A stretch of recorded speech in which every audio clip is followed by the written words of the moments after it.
बेटी से रिश्ता। कहानी मयंक और विभा की है। मयंक एक अच्छी नौकरी करता था, लेकिन विभा की जाति का ना होने के कारण विभा के माता पिता शादी के लिए नहीं मानते हैं। पर जब दोनों अपनी मर्जी से शादी कर लेते हैं तो क्या है विभा, 6 साल हो गए हैं शादी को, लेकिन एक दिन नहीं गया कि तुम माँ पापा को याद कर परेशान नहीं होती। मैं कितनी कोशिश करता हूँ कि तुम सब भूल जाओ। कोई नहीं भूल पाता है मयंक। माँ पापा को कोई कैसे भूल सकता है। तभी सास का फोन आता है। मान लो विभा से बात कर लो, आज उसे अपनी माँ की बहुत याद आ रही है। बेटा विभा, मैं आ जाऊं? हम दोनों चलेंगे तेरे माँ पापा के पास। बोलो। ना माँ जी, वो आप लोगों को कुछ बोलेंगे तो मुझे और भी बुरा लगेगा। आखिर आप भी मेरी माँ ही तो हैं। अरे सुन लेंगे ना यार, कोई बात नहीं, बोलेंगे ही ना। चलो माँ, मैं फोन रख रहा हूँ। वो क्या है ना, आज विभा को लेकर डॉक्टर के पास जाना है। बहुत दिनों से इसके सर पर लगातार दर्द हो रहा है। अरे हाँ हाँ, ले जा बेटा, सर दर्द को हल्के में नहीं लेना चाहिए। वैसे भी ना बहू सोचती बहुत है। मयंक माँ का फोन रख देता है और दोनों कार से अस्पताल जाते हैं। लेकिन जैसे ही वो लोग अस्पताल जाते हैं, विभा को स्ट्रेचर में नर्स उसकी माँ को लेकर जा रही दिखती है। मयंक, माँ, मयंक वो मेरी माँ है। इतने सालों बाद दिखी भी तो इस हाल में मैं उनके पास जा रही हूँ। अरे रुको, कहीं वो लोग तुम्हें देखकर और परेशान ना हो जाए, या फिर तुम्हें कुछ बोल ना दे विभा, तुम फिर परेशान हो जाओगी। मयंक, कैसी बात कर रहे हो? वो माँ है मेरी। विभा पास खड़े अपने चाचा चाची से बात करने की कोशिश करती है, लेकिन वाह, तेरे जैसी बेटी जिसकी हो वो तो मर ही जाए तो अच्छा है।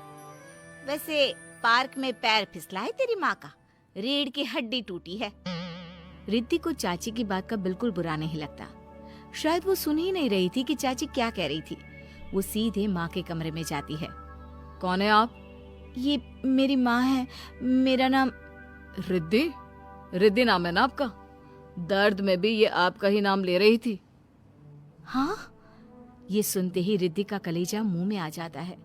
ये वही माँ है जिसने कड़े शब्दों में ये कह दिया था कि अब तेरा मेरा रिश्ता खत्म।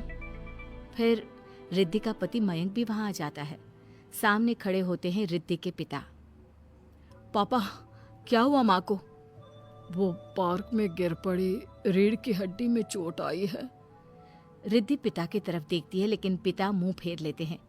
पता है मयंक, माँ दर्द में मेरा नाम ले रही थी। मेरी माँ मुझे याद कर रही थी मयंक। मैं माँ को कुछ नहीं होने दूंगी, देख लेना। हाँ रिद्धि, हम मिलकर माँ का ख्याल रखेंगे, उन्हें फिर से खड़ा कर देंगे। लेकिन भैया कहाँ है? रिद्धि पिता के सामने जाकर खड़ी हो जाती है। पापा, भैया कहाँ है? वो अमेरिका में है, वो नहीं आ पाएगा। रिद्धि फिर माँ की ओर ध्यान कर लेती है। उस पूरी रात रिद्धि माँ को देखती खड़ी रहती है। पिता मन ही मन सोचते हैं, जब इतना ही प्यार था तो क्यों चली गई किसी एक अजनबी के लिए हम सभी को छोड़कर। तभी डॉक्टर बाहर आते हैं। आपकी वाइफ को होश आ गया है, क्या मैं उनसे मिल सकता हूँ? जी नहीं, वो बार बार अपनी बेटी का नाम ले रही है। रिद्धि बेटा, तुम अंदर चली जाओ। माँ रिद्धि को देखकर रोने लगती है। बेटा, माँ के गले लग जा। मैंने तो सोचा था तेरा चेहरा देखे बिना ही मर जाऊंगी। ऐसे कैसे? भला मैं अपनी माँ को कुछ कैसे होने दे सकती हूँ? माँ उठने की कोशिश करती है, लेकिन वो उठ नहीं पाती। देखिए, आपकी रीढ़ की हड्डी में फ्रैक्चर है। मुझे प्यास लगी है, पानी पीना है। रुको माँ, मैं हूँ ना, मैं पिलाती हूँ पानी अपनी माँ को। कोई और नहीं आया? तेरे चाची चाचा आए थे माँ, पर शायद मुझे देखकर चले गए। जाने दे, इस वक्त भी पुरानी रंजिश देख रहे हैं। और रंजिश भी कैसी? माँ अपनी बेटी से नाराज ही तो थी। रिद्धि अब पूरे समय माँ के साथ रहती है।